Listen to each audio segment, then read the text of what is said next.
According to the World Health Organization, OCD is in the top 10 causes of disability worldwide. Since OCD is rooted in anxiety, sometimes it can remain an invisible disability, as most mental illnesses are.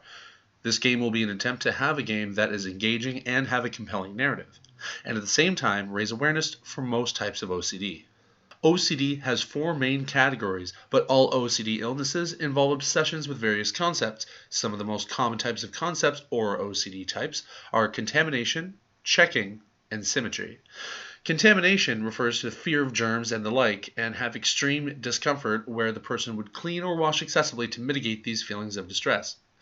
The checking OCD symptom involves fear of something happening related to an object. For example, calling and texting a loved one constantly for fear of harm coming to them, or even fear of lit candles causing a house to burn down. The third symptom, symmetry, is the classic most common symptom the general public attributes to OCD. Symmetry causes the person to obsessively organize objects or things over and over until they are just right. The symptoms that are more or less visual are the rituals that people who suffer from severe OCD typically perform to reduce the anxiety they feel. The game I'm proposing is a first-person, narrative-driven linear game with RPG mechanics. You'll play as a character in a typical career who needs to maintain his career as he is the only source of income for his family. He is a lower-level mailroom clerk in an office building. The purpose of having this as a linear game with performing simple tasks in a career that isn't too complex is to demonstrate how severe OCD can impact even the simplest of tasks. As you are assigned tasks throughout the workday, you will attempt to overcome symptoms in order to complete these jobs. Tasks can range from bringing mail to a specific office or interacting with fellow coworkers in various ways.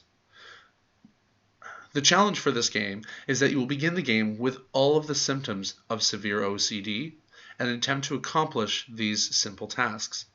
At the end of each day, you will be given a report based on your performance that day. This further shows to the player how people in these real jobs feel when their illnesses severely impact their job. Once receiving the report, you will be graded and, based on each task completed or not that day, you may receive a skill point. These skill points can be slotted into each symptom in order to reduce the severity of it for the rest of the game.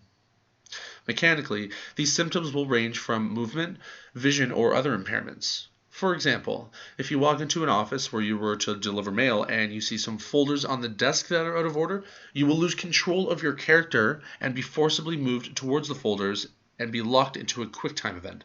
And during this period of time, you will be required to input a series of specific key presses in a sequence multiple times to organize the folders until they're just right. Upon successfully entering all key presses, this will affect your end-of-day report. This would represent the symmetry symptom. Another example would be shaking hands with a coworker or an accidental brush with another coworker. In the game, this would begin a timer that would quickly count down, and during this time, you will need to find a washroom to wash your hands, etc.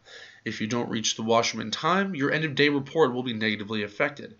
In addition, once you get this contamination symptom, your vision will be slightly blurred and impaired in order to pseudo-represent this severe symptom. The goal of this game is to reach a high report grade or score after consecutive days and be promoted out of the mailroom. In order to accomplish this, each day has a number of tasks to complete, and each task earns a point. Unfortunately, each symptom takes up a lot of time and will hinder the amount of tasks you're able to accomplish in a single day. The more you level up and reduce the severity of symptoms, the more tasks you can accomplish in a day. Once you level up a specific skill or symptom to the max, you no longer suffer from that symptom. Extrinsically, the motivation is the story behind the character and supporting his family in order to perform better in his career and get promoted.